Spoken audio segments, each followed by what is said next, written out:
Yeah, Jazz has been amazing. We talked about it on yesterday's show since he's come back from the IL, and he's become the player that the Yankees traded for Yep, in absolutely. 2024.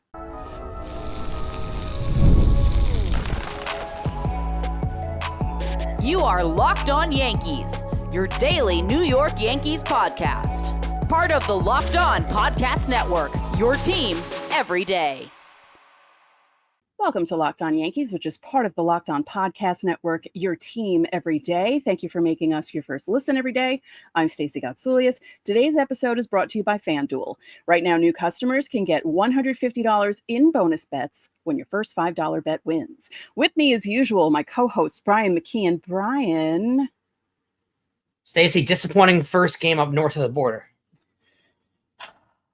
Don't you hate when they lose winnable games? It's very frustrating, and we talk about it all the time. These traits that they have that are Aaron Boone Yankee team traits, and we're going to talk about that on the show. Before we get started, don't forget, subscribe to Locked On Yankees on whichever podcasting platform you prefer. Subscribe to our channel on YouTube, like our videos, and hit the bell so you're notified when they go live. And follow us on TikTok. We're 2 followers away from 200. At LockedOn_Yankees. So that's exciting. I like round numbers, so get us there. On today's show, we'll preview the second game in the Yankees-Toronto series. Max Fried is on the bump, and we're taking a Tuesday trek through the minors. But first, do the Yankees not want Carlos Rodon to win his 10th game? Because this is the second time in 2 tries that he hasn't been able to do it. He pitched well in this game, but the pitch count got the better of him. He was just too high in the 5th inning where they had to pull him.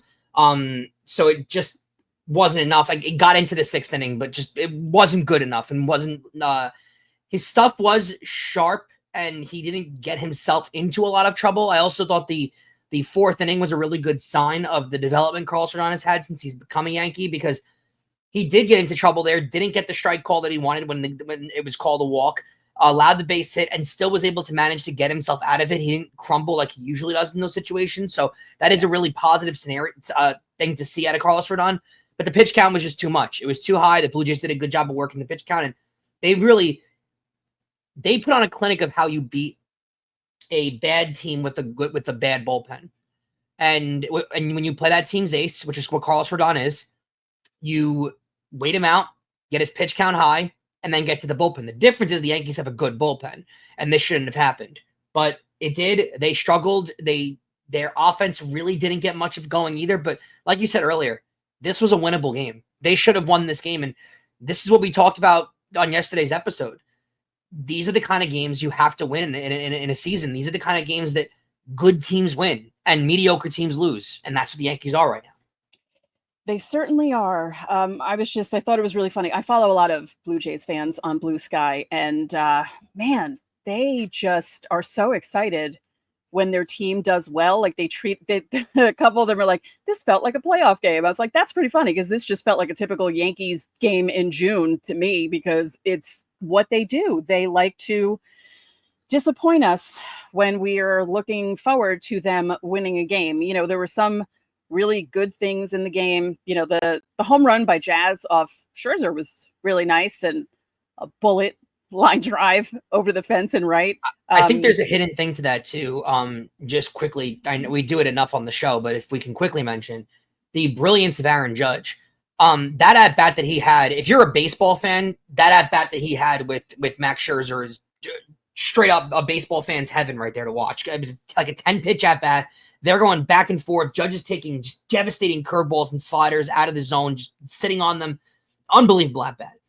And Judge winds up striking out, but what you don't realize is the value in that strikeout, and the value is Jazz Chisholm watching a 10-pitch at bat, watching the pitch sequence that Max Scherzer went through, watching the pitches that are being taken, just getting all that information, and then first pitch to Max Scherzer, where David Cohn brought up a good thing on the broadcast. That's likely a scenario where Scherzer is just exhausted from the previous at bat.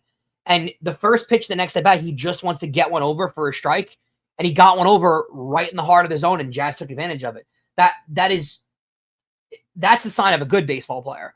To take in all the information from the previous at bat and then be able to homer there. I loved what I saw there. Yeah, Jazz has been amazing. We talked about it on yesterday's show since he's come back from the IL, and he's become the player that the Yankees traded for in 2024. Absolutely. Not trying to kill the ball either. There's no uppercut in his swing. It's a level, direct swing, and he lets his natural power take over. That's what's key too. Yeah. So let's discuss the elephant in the room. Anthony Volpe. I don't even know where to start. It's a microcosm of what this team's going through right now, and it's lack of focus. And you're seeing it on the base paths in particular a lot of the time, but you saw it in this game directly in the field. The Yankees lost this game by a run, and the one-run mistake that was made was Anthony Volpe getting a ground ball in the hole between third base and shortstop and trying to make a play that he had no business making. Nope. Trying to make a play that he had no shot of making. That ball gets there late. The runner on second base moves to third because of the errant throw. That runner scores. Yankees lose the game 5-4. This was not in the ninth inning, by the way. This is earlier in the game. You have to know, as an experienced baseball player, not in the major league level, Stacey, at the high school level, that you don't make that throw. Right. That isn't a throw you make. You don't have a prayer unless, Giancarlo Stanton is running, and no disrespect to Stanton, unless an abnormally slow or runner, one of the Molinas. Yeah. If first base, you don't attempt that throw. Or unless the fielder making that play is, I don't know, Jimmy Rollins, Derek Jeter, who's going to make that jump throw in the gap. Volpe's not that. His arm strength is not considered elite. He doesn't make those plays in the gap very often. In fact, most shortstops don't. So it's not an insult on Volpe. But to be attempting to make that play and not being focused, what do they say with baseball all the time? What you're supposed to do is think in your head, if the ball is hit to me on this pitch, what am I doing with the ball before, so you know what to do? He's not doing that. He's not focused on the game, and it shows throughout this entire roster, Stacey. It's so frustrating seeing what he's developing into, because it's not great. And the Yankees took a big chance on him 2 seasons ago. They took a big chance on not going after Corey Seager and not going after Carlos Correa and holding on to both Volpe and Peraza, then bringing up Peraza in 22 and, basically thrusting him into a playoff situation where they had him starting in the ALCS. And then in 23, they bring Volpe along for spring training and have Volpe and Peraza fight for the shortstop job when Volpe was barely in AAA to begin with. And it's just a comedy of errors. You ruined 2 players. Yeah, you actually ruined 2 players by doing that. Yeah. It wasn't fair to either guy, to be quite honest with you. And you also, what you did was you overhyped your prospect. Mm-hmm. And Volpe was considered a top prospect, and he was considered a special player. But you look back at all baseball metrics out there that weren't Yankee affiliated, Volpe was considered a top-tier prospect, but not necessarily a superstar prospect. The only ones that were calling him that were the Yankees. Right. And that's also a problem, too, because by doing that, you overhype your own prospects, and now you make him untradeable due to your own fruition. And if you want to do that to make other teams give up more for him or make other teams think that he's more valuable than he actually is, that's one thing. But the Yankees are never planning on trading Anthony Volpe. They simply overhyped their own prospect. And by doing that, they made him untradeable in their fans' eyes and their own eyes. And this is double fold too, Stacey, because they stopped themselves from acquiring better players and getting more talent in years they were trying to win a championship. But they also stopped themselves from signing a top-tier shortstop, which they could have afforded, which also could have led to them winning a championship. So this Volpe thing has become double, triple, quadruple fold, however you want to call it. And it's really become a problem because we're not sitting here saying he's a bad baseball player. No, he's perfectly fine. That's what he is, though. Right. He's a good, perfectly fine baseball player who's probably going to sign a long-term deal at some point with somebody for the range of $15 to $18 million a year and hit 250 with 16 homers and 72 RBIs per year. And he's a perfectly fine ball player. But he's not Corey Seager. Right. He's not Carlos Correa. He's not who they could have had on this playing shortstop right now. That's the problem. And it's not fair to him that they did that to him. He had his unrealistic expectations thrust on him. Do you think that's part of the problem? It could be. Yeah, I'd agree with you. I don't think that's crazy. I think a lot of it too. Yankee fans have a problem with shortstops being called up with this organization, clearly. And everybody's trying to, I don't know if this happened in the past, and I'd love to, from some of our older listeners who have seen Yankees superstars like Mickey Mantle and DiMaggio play in the past. Was this a thing when the next generation, when the next player at that position came up? Was Mantle treated this way years later after he came up and Joe DiMaggio was retiring? Like, was this a thing? Because for some reason, every shortstop that's played past Derek Jeter has gotten an unruly amount of criticism from the fan base because they're not Derek Jeter, because they're not winning 5 championships, because they're not hitting 340. Well, that's also crazy too. And I don't think your superstar player doesn't need to be a shortstop. Just because their superstar during their dynasty was a shortstop, it doesn't mean that every next player has to be Derek Jeter. And quite frankly, Derek Jeter is one of the greatest shortstops in the history of the sport. So to have that expectation on guys too is also unfair. Right. But back then, like, the guys that were replacing the legends also became legends. Yeah. So it's also kind of unfair, you know, and again, like, especially in this day and age, there are more teams. It's just, there's not going to be another Derek Jeter. And no, and quite frankly, that's not a fair expectation for Anthony Volpe either. No. He doesn't deserve that. No. And but this is the problem that we've now found ourselves in, though, is all we heard was first round pick, top overall prospect. The team told you he was untradeable, and everybody started to generate this expectation that he's going to be a 240 hit king MVP type player for the rest of his career. And he's not that player. He's a solid, fine shortstop, which is good, but that's not where he was ranked coming into the league. Here's the other thing. He's still young. He's still really young. When you look at how baseball players are, he still has a chance to turn this around. And when I say that, I mean, he has a chance to turn around the mental lapses, to turn around the inconsistent play, and become a solid everyday player. Agreed. But with that being said, what is the ceiling now? Because the ceiling coming in, it's not Derek Jeter. Well, that's the thing, because coming into the league, we were fed a bag of goods that was 310, 26 homers, 90 RBIs, 40 stolen bases. Yeah, that's the meal we were fed. Yeah. So we have to temper our expectations. And is he this bad? No. But what is he? Because I honestly am starting to believe that at his core, he's 272, 340 on base, 20 stolen bases, 22 homers, 71 RBIs, which is fine. I would love that. But that problem is, if that's the case, he should be doing that for a team you traded a starting pitcher for in 2019, 2020, 2021. He should not be doing that now with the pro club.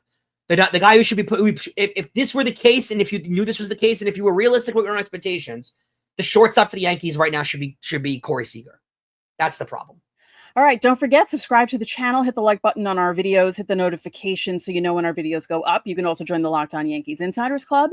The link is in our description. You'll get text from us. You can text us questions, comments, reactions to trades and signings, reactions to games, plenty of them on Monday night. We send out lineups during the season, roster moves, and breaking news so you don't have to check social media. There's a 14-day free trial. Coming up, we're taking a Tuesday trek through the minors.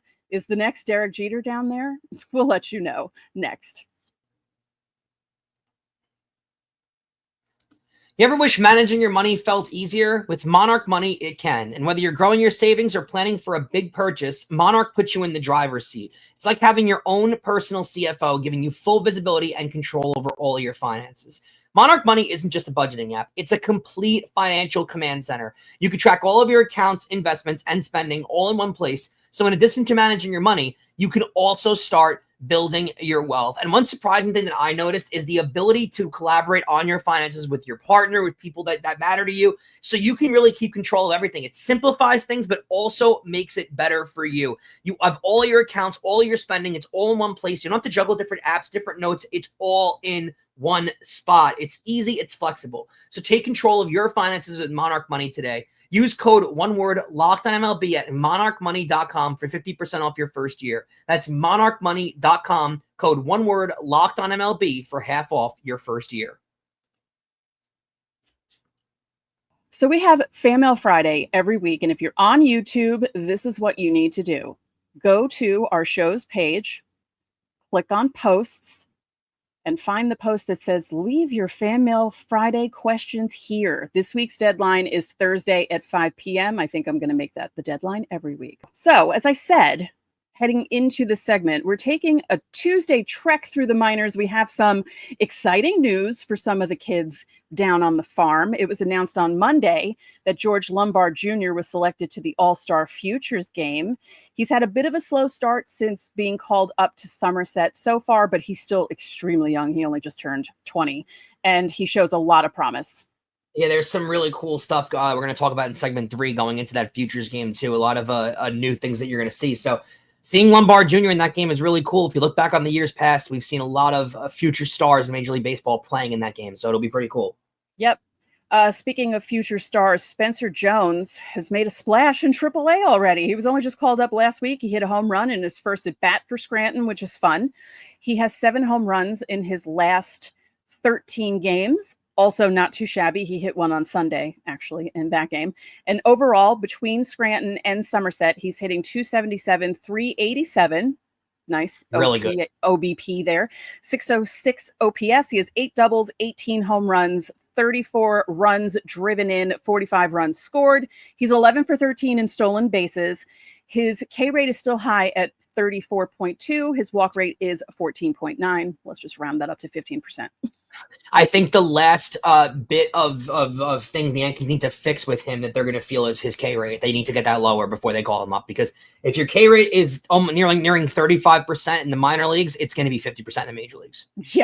Yeah. So they're going to want to fix that. Cam Schlittler is now part of Baseball America's top 100 prospects. He's the second Yankee to make the list, and he joined the aforementioned George Lombard Jr. About time with the year he's having. Broke in really in spring training, and he's been excellent this year, continuing that. So about time. Yes, and I'd like to point out that Ryan Rucco had trouble saying his name on the broadcast the other day because everyone trips up with the double L in his name. So it's Schlittler. Say it with me now. Just kidding. Okay. The Hudson Valley Renegades infielder Alexander Vargas has been named the South Atlantic League Player of the Week for the week of June 23rd through the 29th. He's the third Renegade this season to win that award, which is pretty impressive. Elmer Rodriguez Cruz and Jace Avina, who won Pitcher and Player of the Week, did it on April 28th. They won in the same week, Pitcher and Player. You build your farm from the ground up, from the lower levels up, and they're continuing to do that with the improvement of the younger clubs. Really liking what I'm seeing out of there, too. An organization that does similar things to this, the Los Angeles Dodgers. You know how every year it seems like they're always there's always another prospect they can trade. There's always another top 50 guy they have waiting in their system. This is what they do. They build it from the ground up, and the Yankees are starting to do that, too. Yeah, Vargas had a fun time against the Wilmington Blue Rocks during the week, although his team didn't. We'll get to that in a bit. His batting line, listen to this, 545, 565, 727. He was 12 for 22 with 4 runs scored, a double, a home run. He drove in 3 runs. He walked, he struck out, he stole a base. He had 4 multi-hit games. 2 of them were 3-hit games, and the other 2 were 2-hit games. Really good. The one walk, the one strikeout, geez. Yeah. So, and he's also currently in the midst of a 9-game streak. As you all know, they play Tuesday through Sunday. They're off on Mondays. So he was off when we recorded this show. So his numbers haven't changed. So he's still in the midst of that 9-game hitting They've streak. got the worst schedule in the minors, by the way. I know the 6-game series thing is weird, but they get Monday's the least desirable day off. Yeah. Yeah. Horrible. So let's look at how some of these teams did it with their 6-game series. So Scranton won over the Woo Sox 5-1. They won 5 out of 6. Yeah, that's pretty impressive. Somerset didn't do too well against Erie. They went 2 for 4 this past week. As I mentioned, Hudson Valley didn't have a fun time against Wilmington. Vargas did, but Hudson Valley as a whole did not. They went 2 for 4.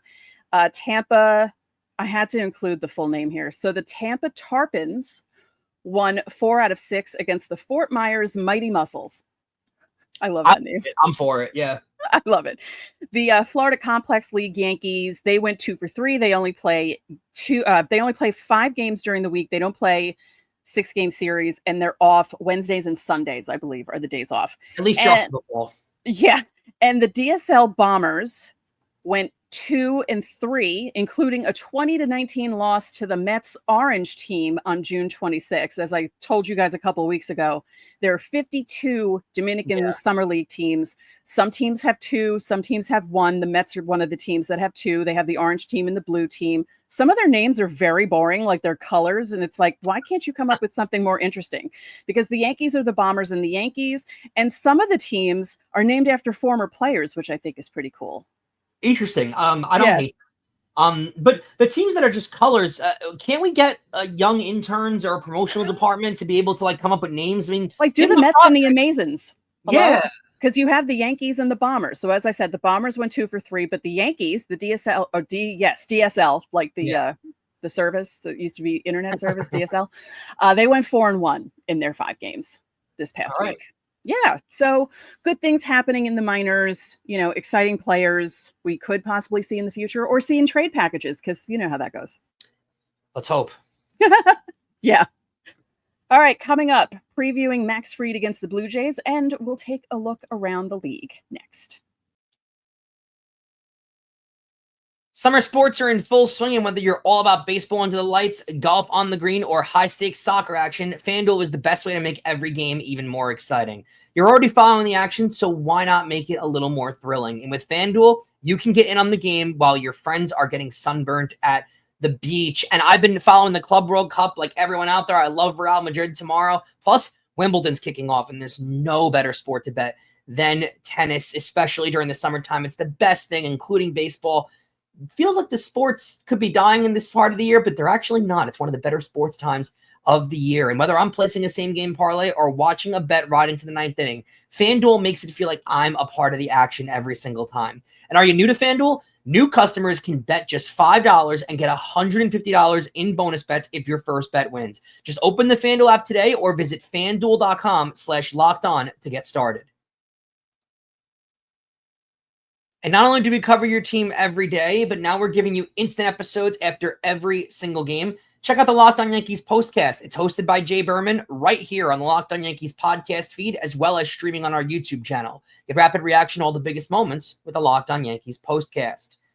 So, Stacey, we discussed the Yankees game 2 in Toronto as they'll play at 3:05 tomorrow because it's Canada Day. Canada's celebrating their 170-something year of independence, which is pretty cool for them. We're still ahead of them there. We're a little older, but we'll be celebrating our independence towards the end of the week. I actually didn't realize, I don't think, how close the U.S. and Canada's Independence Day are. Pretty cool. I guess they like doing it in warm weather. Maybe. Some of us are like that. Max Fried, 10-2 at a 1.92 ERA. He'll look to keep being the stopgap guy in the middle of their rotation and hopefully lead to a win, even the series up.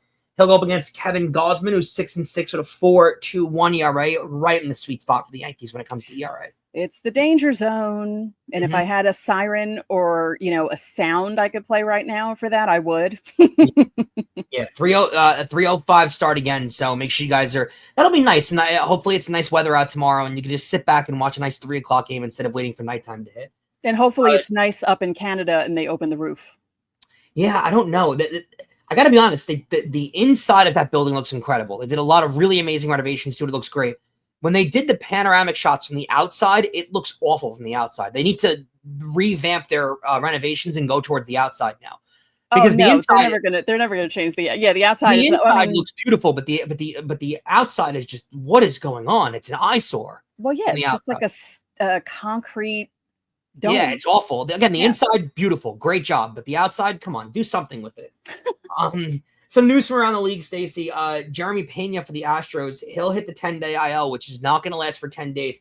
He's got a small rib fracture. Now, that doesn't mean the fracture is small. It means there's a bone in his rib cage that is small, that is fractured, which to me sounds a little more painful, to be honest with you. When it's a little tiny bone because you can't quite decipher what bone it is and where it is and what's going on, it doesn't sound fun. Apparently, from all accounts, it's not lengthy enough to land him on the 60-day IL, but he's also not going to be on the 10-day IL. It's going to be somewhere in between there.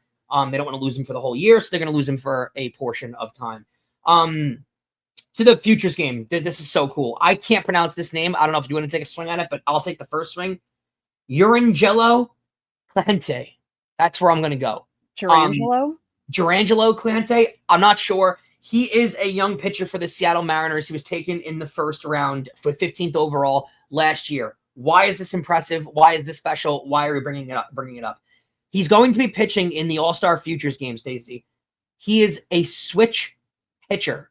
He throws from both the left and right side. We haven't seen a guy really exceed this in the major league level. You've seen guys come up in the minors with this, and usually the team at some point adjusts them and makes them throw one way. It looks like that might happen with him because batters are hitting 165 off of him as a righty, and they're hitting 360 off of him as a lefty. So not terrific splits that he's showing, but apparently he is going to pitch from both sides in the All-Star Futures game. So that's a reason to watch alone, isn't it? Yeah.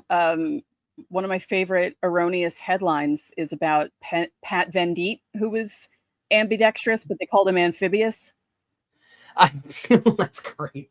Yeah. I feel like it's so much easier to switch hit than it is to switch pitch. You ever try to throw a ball with your opposite hand? I mean, you look insane. I can't do anything with my opposite hand. My left hand is basically useless.